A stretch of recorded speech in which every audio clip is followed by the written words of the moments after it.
Bonjour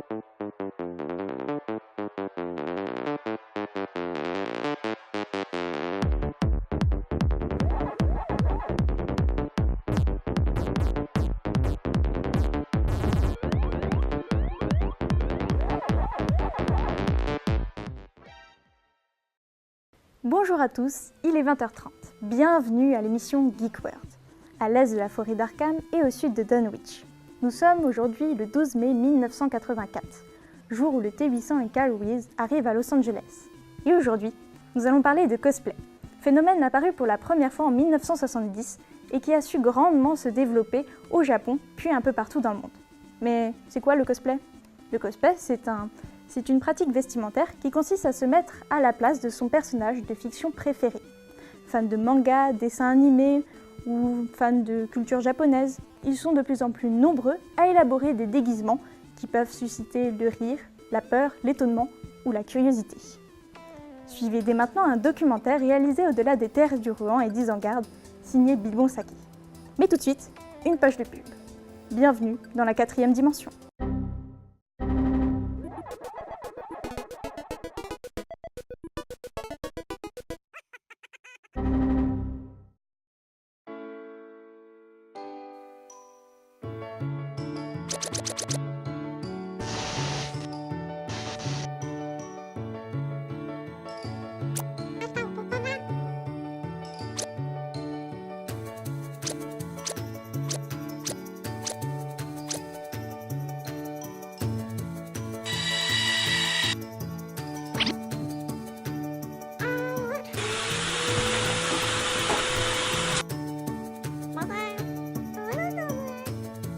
Pour 3 prix achetés et je sais que ça l'offerte. Oh cool.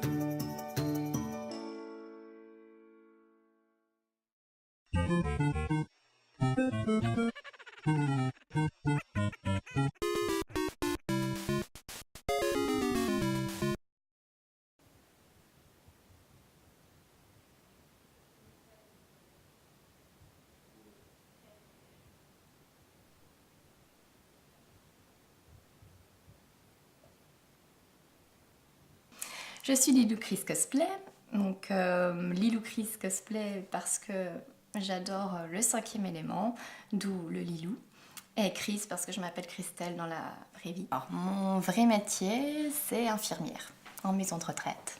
Moi c'est Aldarion, je fais du cosplay depuis 2015. Au niveau professionnel, je suis animateur de l'architecture et du patrimoine dans une collectivité. C'est-à-dire que j'en charge un pays d'art et d'histoire et j'ai donc pour mission de coordonner toutes les actions, que ce soit de la communication, de la valorisation culturelle, que ce soit de l'animation avec des ateliers, des conférences, des visites, des choses comme ça. On habite dans une petite maison tout près d'Épinal. Dans la vie, j'ai un mari, Aldarion. J'ai un fils qui a bientôt 5 ans, voilà, et un chien. Alors en dehors du cosplay, du coup j'ai ma femme et mon fils à m'occuper, et puis du coup tout ce qui est inhérent à la vie d'adulte, c'est-à-dire s'occuper de la maison, du jardin, etc. Donc ça demande toujours beaucoup de travail. Et puis sinon, on aime bien aussi se poser tranquillement devant des séries, devant des films ou jouer à des jeux vidéo. Aussi sortir, aller se promener, faire un peu de vélo, la forêt. Alors, on a un petit qui bouge beaucoup, donc il faut qu'on canalise tout ça. Mais après, c'est vrai que le cosplay, ça prend quand même beaucoup de temps. Et souvent, on a des amis qui nous disent « Ah, il faut que tu ailles voir tel film. » J'ai pas le temps. Pour moi, le cosplay, c'est surtout rencontrer des gens,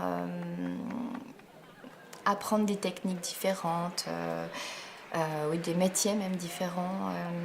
C'est échanger, se faire des amis. C'est comme une famille, en fait.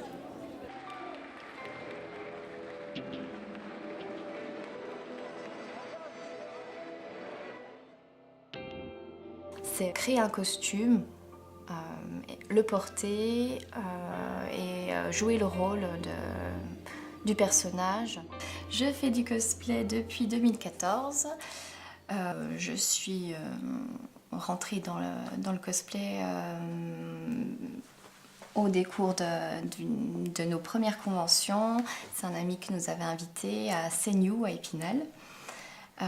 Et puis, en fait, quand j'ai vu le concours cosplay, j'ai tout de suite accroché.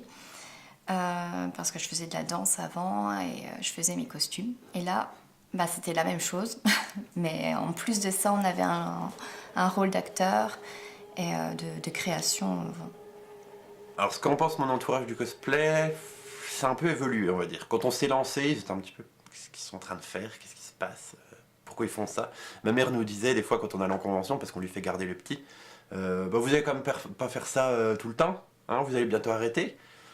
Et puis finalement on a continué, et puis maintenant c'est devenu une habitude pour eux, et puis ils sont même fiers aussi de ce qu'on fait, parce que du coup quand on avait... récemment là on était à l'Eurocosplay à Londres, pour Lilou, et il y a toute ma famille qui a regardé le live et tout, ils se sont enregistrés, ils se sont filmés en train de regarder le live. Voilà, ils étaient vraiment, ils nous soutiennent, et ça c'est bien. Mais c'était pas acquis d'avance, on va dire. Pour faire du cosplay, il faut pas forcément des aptitudes de base. Tout s'apprend en fait.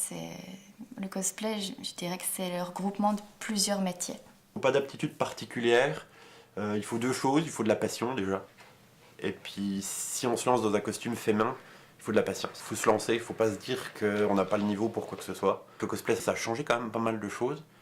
Dans le sens où, quand on arrive, quand on a 25 ans, qu'on travaille, qu'on a une vie de famille, une maison, on s'installe vite dans une routine, quelque chose comme ça.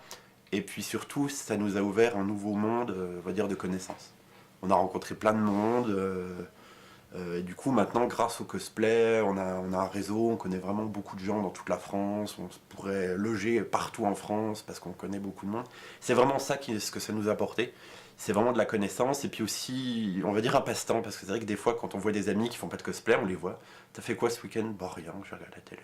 Puis on se dit, c'est chiant en fait. Nous, on a crafté tout le week-end, on s'est couché à part d'heure pour faire notre résine. Et du coup, ça occupe, ça fait des connaissances, et puis c'est aussi valorisant de se dire qu'on fait un travail manuel qui est reconnu par des gens.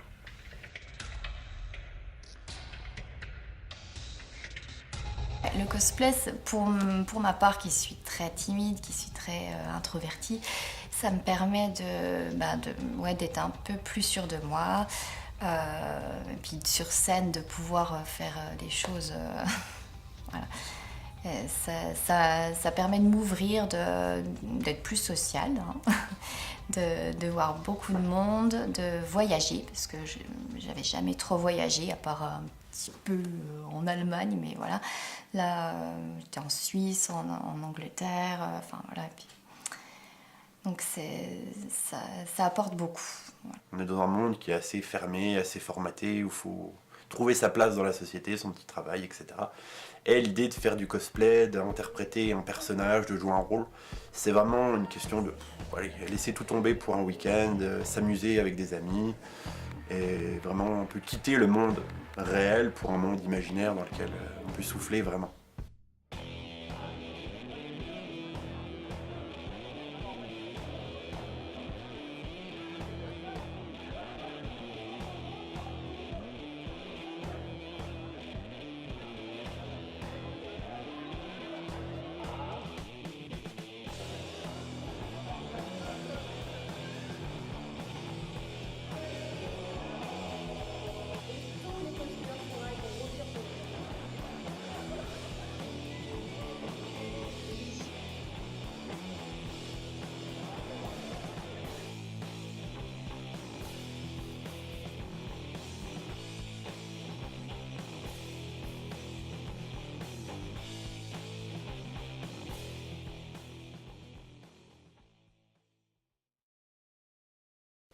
Voilà, c'est tout pour aujourd'hui.